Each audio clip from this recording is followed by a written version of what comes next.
ကျမနင်းသစင်ပါရှင်ဒီနေ့ပြောပြမယ့်အကြောင်းအရာလေးကကြတော့ဒီမွေးစားကနေပြီးတော့အသက်2နှစ်ခွဲအထိကလေးတွေကိုပေါ့နော် Word of ပညာရေးမှာသူတို့အဲ့ကလေးတွေရဲ့ကစားရနဲ့ပတ်သက်ပြီးတော့ဆရာကြီးစတိုင်နာပြောခဲ့တဲ့စကားတွေရဲ့ကျမတခြားဖတ်ထားတဲ့ Word of စာအုပ်တွေရဲ့ဟာလေးတွေရဲ့ကောက်နှုတ်ပြီးတော့ကျမပြောပြမှာဖြစ်ပါတယ်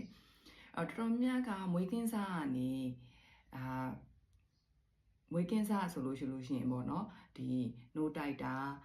ဒီဒိုင်ပါလဲတာဒီလိုမျိုး new born care တွေမှာဒါတွေကိုပဲအဓိကထားပြီးပြောတာပေါ့နော်ဒါပေမဲ့ဆရာကြီးကဘာပြောခဲ့လဲဆိုတဲ့အခါကျတော့ဒီ play ပေါ့နော်ကစားတာကလည်းဒီမွေးကင်းစားကနေပြီးတော့အရေးကြီးတယ်ကလေးတွေကကစားတတ်တယ်ဒါကိုပြောပြတယ်ပေါ့နော်ဒါပေမဲ့အဲ့မှာလူကနေပြီးတော့သွားပြီးတော့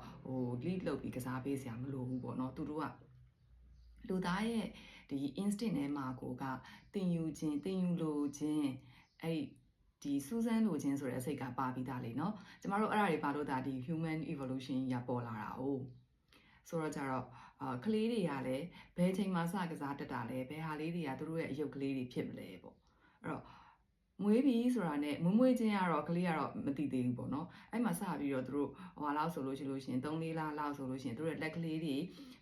အခုနောက်ပိုင်းကလေးတွေဆိုပို့ပြီးတော့လူဖြစ်မြန်တယ်လက်ကလေးတွေကိုရမ်းတက်လာတယ်သူတို့လက်ကလေးတွေကိုစိုက်ကြည့်နေတာတို့လက်ကလေးတွေသူတို့ရှေ့မှာရမ်းကြည့်တာတို့တစ်ခါလေကျတော့လည်းရမ်းကြည့်တာမဟုတ်ပေမဲ့သူတို့ control movement မရသေးတဲ့အခါမှာသူတို့လက်တွေကဒီလို movement ဖြစ်သွားတဲ့ဟာကိုသူတို့ကလိုက်ကြည့်တာတို့ပြီးရင်လက်တွေကိုပါးစပ်ထဲကို9 လလောက်ဆိုလို့ရှိရင်လက်ကိုပါးစပ်ထဲကိုထည့်တာတို့ချိန်မကိုပါးစပ်ထဲကိုလမ်းထည့်လိုက်တာတို့ခြေထောက်ကလေးတွေကိုရမ်းကြည့်တာခြေထောက်လေးနဲ့ကင်ကြည့်တာတို့ဒါတွေအကုန်လုံးကသူတို့အတွက်ကဒါကစားနေတာပေါ့နော်ကစားနေတာဒီကစားခြင်းအပြင်သူတို့ဘာတွေသင်ယူနေလဲဆိုလို့ရှိရင်သူတို့မှာဒီခြေလက်တွေပါတယ်ဆိုတာတွေသင်ယူနေတယ်သူတို့ဘေးကကဘာကြီးဒီသူတို့နီးနာဝင်းကျင်ကကဘာကြီးနဲ့ပတ်သက်တဲ့အရာအလုံးသူတို့သင်ယူနေတယ်ကိုဟာကိုကျမတို့တွေ့ရတယ်ပေါ့နော်နောက်တစ်ခုကကြတော့ဒီကလေးတွေကိုဒီရွယ်ကလေးတွေကိုအယုတ်ကလေးတွေဝယ်ပေးမယ်ဆိုရင်လုံးဝရိုးရှင်းတဲ့အယုတ်ကိုပဲဝယ်ပေးဖို့ကျမအကြံပြုလိုပါတယ်အယောင်တွေအရန်တောက်စရာမလိုဘူးပေါ့နော်အယောင်ဒီပုံမှန်အယောင်တိုင်းပဲပြီးလို့ရှိရင်အမဲရောင်ရှောင်ပြီးတော့ဝယ်ပေးပါပေါ့နော်အဲ့တော့ကြတော့ဒီကလေးတွေအတွက်အယုတ်ကလေးတွေကရိုးရှင်းလေကလေးရဲ့စော့လို့ကောင်းတဲ့စွမ်းရည်ကပို့ပြီးတော့တက်လေကလေးရဲ့ imagination power ကပို့ပြီးတော့ကောင်းလေဖြစ်ပါတယ်တခါတချို့ဒီအယုတ်ကလေးတွေကလူယုတ်ကလေးတွေဆိုလဲ word of စက်တင်မှာကတော့ဒီ newborn to 2 နှစ်ပေါ့နော်မွေးစားအနေ2 နှစ်ကလေး2 နှစ်ခွဲကလေးတွေအတွက်ဆိုလို့ရှိရင်ခေါင်းကြီးရုပ်ကလေးတွေကိုဝယ်ပေးလေးရှိတယ်ကျွန်တော်တို့ကတော့ကိုယ်တိုင်ကျမတို့တော့ကိုယ်တိုင်လောက်တာတွေများတယ်ပေါ့နော်ကျမအယုတ်ရှာတယ်မှနာမမရှိဘူးဖြစ်နေကျမတော်တော်အယုတ်တရုပ်လုပ်ပေးထားရှိတယ်ဆိုတော့ဘာလဲဆိုတော့ကလေးကသူဒီရုပ်ဒီသူ့ရဲ့counterpart ပေါ့နော်လို့သူကခံစားရတယ်ဒီအရုပ်ကိုကြည့်ချင်းအပြင်သူကိုယ်သူပြန်ပြီးတော့ဟိုထင်ဟပ်စေတယ်ပေါ့နော်အဲ့လိုနည်းအပြင်သူတို့တွေကတင်ယူတယ်ပေါ့တခါတလေကြလို့ရှိရင်တချို့ကလေးလေးတွေဆိုအဲ့အရုပ်ကိုနာမည်လေးတောင်ပေးထားတတ်တာမျိုးရှိတယ်ပြီးတော့ကြတော့ဒီတလိษံနဲ့ပတ်သက်တဲ့အယုတ်ကလေးတွေဝယ်ပေးမယ်ဆိုရင်လည်းတလိษံပြည်ပြင်းသောအယုတ်ကလေးတွေဝယ်ပေးစေချင်တယ်ပေါ့နော်ဥပမာ caricature လောက်ထားတဲ့အယုတ်တွေကိုမဝယ်ပေးစေချင်ဘူးဘာကြောင့်လဲဆိုတော့သူတို့ကတင်ယူနေစေ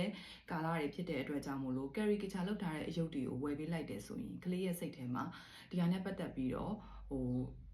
ယူအဆမှားသွားနိုင်တယ်ပေါ့နော်အဲ့ဒါတခုရှိတယ်နောက်တစ်ခုကကျတော့အယုတ်တွေကလေအများကြီးပေးဝယ်ပေးစရာမလိုဘူးအဲ့ရွယ်ကလေးတွေအတွက်ကလေအရန်များသွားလို့ရှိရင်လုံးဝမစော့ရအောင်မှဖြစ်နိုင်တယ်သူတို့တကယ်စိတ်ဝင်စားတာဘာလဲဆိုတော့အမေနားမှာအမေနဲ့အမေမြင်ရတဲ့နေရာမှာသူတို့နေကြတယ်ဥပမာအမေကတမင်းချက်နေတယ်ဆိုရင်သူတို့ကမိဖို့ချောင်းထဲကိုလိုက်မယ်ဒီဒန်အိုးတွေကိုဒီဟိုဟာနဲ့ရောင်းမတွေနဲ့တီးနေတာတို့ဒန်အိုးကိုအဖုံးကိုဖုံးလိုက်ပြန်ဖွင့်လိုက်အဖုံးကိုဖုံးလိုက်ပြန်ဖွင့်လိုက်ဇွန်းထည့်လိုက်ပြန်ထုတ်လိုက်လုပ်နေတာတို့အဲ့ဒါတွေသူတို့လုပ်ရတာအရန်ကြိုက်တယ်ဘာလို့အရန်ကြိုက်လဲဆိုလို့ရှိရင်ဆရာကြီးကပြောခဲ့လဲဆိုတော့ကျမတို့ခန္ဓာကိုယ်ထဲမှာ formative forces တွေရှိတယ် life forces ပေါ့နော်ဒီအသက်ရှင်စေတဲ့အားတွေပေါ့နော်အဲ့အားတွေရှိတယ်အဲ့အားတွေကကလေးတွေမှာဆိုလို့ရှိရင်ကလေးတစ်ယောက်ကငယ်ရာနေဖြည်းဖြည်းနဲ့ကြီးလာတာ哦အဲ့တော့ဒီ formative forces တွေကကလေးရဲ့ခန္ဓာကိုယ်ထဲမှာ cells တွေအများကြီးဖြစ်အောင်လို့သူတို့ကအလုပ်လုပ်နေရတယ်အဲ့အခါမှာဒီ catabolism metabolism ပေါ့နော် anabolism ပေါ့ဖြိုခွဲမယ်ပြန်တည်ဆောက်မယ်ဖြိုခွဲမယ်ပြန်တည်ဆောက်မယ်လုပ်နေရတာဖြစ်တဲ့အတွက်ကြောင့်မလို့အပြင်မှာသူတို့ဆော့တဲ့ပုံစံကလည်း repetitively over and over ပေါ့ခုနပြောတဲ့အဖုံးမယ်ပြန် ဖွင့်မယ်ဖုံးမယ်ပြန်ဖွင့်မယ်တခါတလေကြလို့ရှိရင်အဝတ်ချင်းတောင်းနေရှိအဝတ်ချင်းတောင်းနဲ့အဝတ်တွေထည့်ထားတယ်သူတို့အဲ့အဝတ်တွေကိုပြန်ထုတ်မယ်ပြီးရင်ပြန်ထည့်မယ်ဒါမျိုးတွေလုပ်တာသူတို့ကြိုက်တယ်ဘာသူတို့စိတ်သူတို့ရဲ့ခန္ဓာကိုယ်ထဲမှာအဲ့ဒီလိုမျိုးဒီဖြည့်ဆည်းမယ်ပြန်တည်ဆောက်မယ်ဖြည့်ဆည်းမယ်ပြန်တည်ဆောက်မယ်ဆိုတော့ forces တွေကများနေတဲ့အတွက်ကြောင့်မလို့ခုနပြောတဲ့ဒီလိုမျိုး over and over လောက်ရတဲ့ဒီကစားနည်းလေးတွေကသူတို့ခန္ဓာကိုယ်အတွက်လည်းအရင်အကျိုးရှိစေတယ်ဒါ word of knee ပေါ့နော်နောက်တစ်ခုကကြတော့လေအဲ့အရွယ်ကလေးတွေကိုလေရေစလုံးနဲ့ထည့်ပေးလိုက်လို့ရှိရင်ရေတွေကိုပြန်နဲ့လုံးရတာပြန်ကြိုက်တယ်အဲ့ဒါသူတို့ခန္ဓာကိုယ်ရဲ့ဖွံ့ဖြိုးတိုးတက်ဖို့ဖွံ့ဖြိုးဒီသူတို့ခန္ဓာကိုယ်ရဲ့ cells တွေတည်ဆောက်ဖို့အတွက်အရင်အထောက်အကူပြုစေတယ်အဲ့ကစားနည်းလေးတွေလည်းကစားပေးလို့ရတယ်နောက်တစ်ခုကကြတော့သူတို့ကထမင်းစားပြီးဆိုလို့ရှိရင်လေဒီ baby chair မှာထိုင်စားတဲ့ကလေးတွေဆိုရင်လေအစားတောက်တွေပစ်ချရတာတို့ဇွန်းတွေပစ်ချရတာတို့အရင်ကြိုက်တယ်ပစ်ချမယ်လူကြီးကပြန်ကောက်တင်မိမယ်အဲ့ဒါတော့ပြန်ပစ်ချမယ်လူကြီးကပြန်ကောက်တင်မိမယ်ပေါ့အဲ့ဒါဘာလဲဆိုတော့ဒါကိုပစ်ချဒါကိုဒီလိုမျိုးလွတ်လိုက်လို့ရှိလို့ရှင်ဒါကြီးကအပေါ်မတက်သွားဘဲနဲ့အောက်ကိုကျသွားပါလားဆိုတော့ဟာပေါ့နော်ကမ္ဘာမြေဆွဲအောင်သူတို့တနည်းသူတို့နီးအပြသူတို့တင်နေတာပေါ့နော်အဲ့ဒါလေးရှိမယ်နောက်ပြီးလို့ရှိရင်တကယ်တော့သူတို့ကစားတယ်ဆိုတာကလည်းသူတို့ရဲ့ဒီသူတို့ဒါအခုမှကဘာကြီးတဲ့ကိုရောက်လာတယ်နော်ကဘာကြီးကိုသူတို့တင်ယူနေတဲ့နီလန်တစ်ခုပဲဖြစ်တယ်အဲ့တော့လွတ်လပ်ပေးကစားဖို့လိုတယ်ပြီးလို့ရှိရင်ဒီ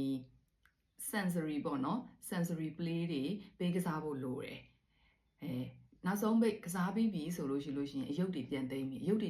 ဆိုရင်လေအကောင်းဆုံးနည်းကတော့အယုတ်ကလေးတွေကိုသူတို့နေရာလေးတွေမှာသူတို့ပြန်ထားမယ်နေ့တိုင်းမှာဒီတနေရာထဲမှာပဲပြန်ထားတာအကောင်းဆုံးပဲဥပမာအယုတ်စင်ထားရဲဆိုရင်ဒီနေ့မှာဒီနေရာမှာဒီပစ္စည်းကိုထားရဲဆိုနောက်နေ့မှာလည်းဒီနေရာမှာဒီပစ္စည်းကိုပြန်ထားခြင်းအပြင်ကလေးကမှတ်မိလွယ်ပြီးတော့နောက်ပိုင်းမှာသူ့အတွက်သိမ်းရတာလည်းပို့ပြီးတော့လွယ်ကူသွားစေတယ်ပေါ့နော်အဲ့ဒါဆိုနောက်တစ်ရက်ပြန်ဆော့မယ်ဆိုလည်း ready ဖြစ်စေတယ်ပေါ့ဒါလေးကိုဒီနေ့မျှဝေပေးပါရစေကျေးဇူးတင်ပါတယ်သိချင်တာရှင်လည်းမေးထားခဲ့ပါရှင်